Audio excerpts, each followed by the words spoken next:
卡大約？好似4月啊，好似係4月份，我唔肯定，好似係4月份嘅。你之前丟呢啲轉數唔撚夠快啊！你咪我講幾次㗎啦，咁撚咗暗示明示，咁咪自己諗咯。我係叫你小心啫，你咪同佢蹬啦行腳趾㗎嘛。嗯。兩個知佢啲。叫你小心，我冇叫你蹬啦行腳趾㗎唔嘛。係我知，我點知繼續，但係喂。你 CEO 嚟㗎，假假地都，你總即係可以咩？但係有咩唔怕講啊？趁今次機會講得埋佢。有咩疑問講得埋佢。有啲咩可以攞到嘅啫？我電話俾咗翻你，你嘅電話卡俾咗翻你。嗯。你點聯絡到我？聯絡唔撚到啊！你中意咪又俾得翻電話我用啦又，都係冇啦嚇，俾咗翻你。點解諗到時我偷鳩你張電話卡攞嚟用，我要你交台費都冇撚費啦。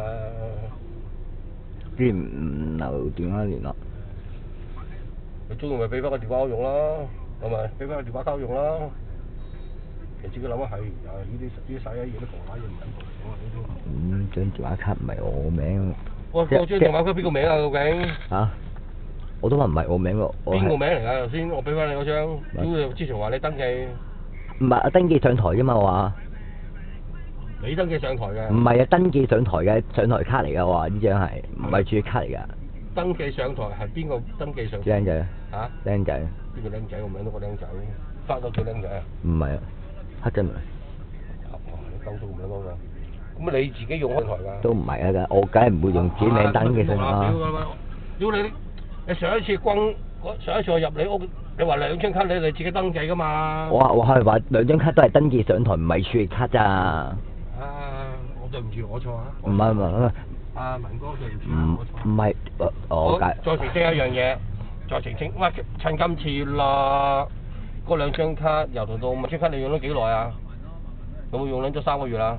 出翻嚟到而家。差唔多。呢2張卡都唔係你登記名。係咪？講一次。係啊。都唔係你登記名係咪？係啊。係啦嘛，不過唔知邊 Q 個咁解嘅啫。係。OK 得，好繼續，叫你登記啊嘛，冇乜嘢。喂，咁樣講得個知字啫，頭先張卡叫黑乜鬼啊？黑仔文。又跟你㗎啦。係啊。你中意咪俾我用咯。不過都係冇啦，咁黑仔文要用啊嘛呢個。唔係啊，都係我用嘅，我用咗個幾兩個月啦，好多人都打呢個電話揾我㗎。所以咪俾撚翻你咯，你知唔知我唔撚俾你封帳係咪？點解俾撚翻你啊？我明白啊，你封到啊。